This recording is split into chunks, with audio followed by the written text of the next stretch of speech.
With the third choice in the NFL Draft 2000, the Washington Redskins select Chris Samuels, tackle, University of Alabama. The Cincinnati Bengals are now on the clock. Young man from Mobile, Alabama, Chris Samuels. So he becomes the Hogs of the new generation, Joe. And you know, the names Jacoby, Grimm, except of course Grimm was a guard. And actually, as a matter of fact, is the offensive line coach now for the Washington Redskins, Russ Grimm. So he's done a wonderful job with that offensive line. We mentioned Andy Heck being brought in. Andy Heck was re-signed at the left tackle position. It gives Chris Samuels an opportunity to work his way in. You don't necessarily want to throw somebody into the position. It's great to have the latitude to work him in. The Redskins now have got some depth in that offensive line. It helps them an awful lot.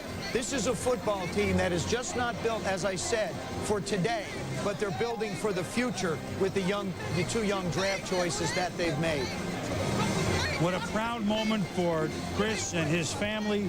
You know, these guys, I think we forget sometimes because... 305 anymore. He's 6'5", 322 right now. You see the size now up to 325. When you look at Chris Samuels, we talked about the pass blocking ability. We're talking about a natural left tackle with great feet. Here's against Alex Brown, who's an outstanding pass rusher at Florida, keeping him at bay. And remember, he's going to be protecting the blind side of Brad Johnson. Andy Heck also in the mix, but the blind side protection of Brad Johnson, who's had some durability problems in the past, he is going to be a key guy. And that's why the Redskins, third pick overall, you elevate because of need at that left tackle position. Chris Samuels, I think, will not be asked maybe right away to be the starter, but it won't take long before he is in that lineup. Andy Heck, kind of insurance. Here again, Alex Brown. See the natural feet and balance and technique that he has, the experience with all those starts, 42 consecutive starts before the knee injury. The other thing, too... With the 19th choice in the first round, Seattle selects running back Shaun Alexander.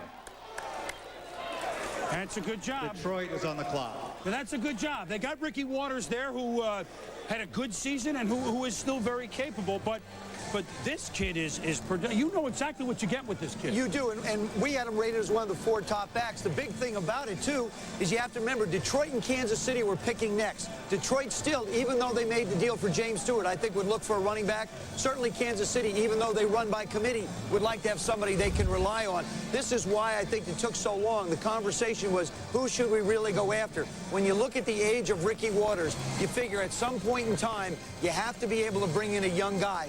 Mike Holmgren in his second year has done that. And he decided that Amon Green was not that young guy, and here he is, Mel. You look at Shaun Alexander, we talked about the size and the 4.5 speed, so a little bigger, a little faster than I think a lot of people thought. Productivity this past year, he worked through the ankle injury, put up big numbers late in the year, and certainly a guy that when you look at Shaun Alexander, we talk about all-around backs. He can catch the football, he has the vision, he can get the ball in the end zone. He's a touchdown maker. He had the 4 touchdowns at Gainesville against Florida, did it throughout his career, and you see the ability here to shift direction, change direction, and then veer away. He has almost eyes in the back of his head when he's running with the football. And people say speed. Well, a lot of corners in the SEC had trouble catching him from behind. And you see the running style here. He lives to fight another day. If he sees that the initial hole was jammed, he will take it down. He goes to the sidelines. Franco Harris light. But a guy that I think the question about toughness, I don't think is valid. Running backs have to do that to save themselves for the fourth quarter. And like all great backs, he really got better, Joe, as the game progressed. And in the fourth quarter, Alexander was running exceptionally well. Plus, in a Mike Holmgren style of offense, you've got a young man who has to be able to catch the football. It's one of the prerequisites that happens in that style of offense. You have to be able to get the ball into the hands of him and the receivers.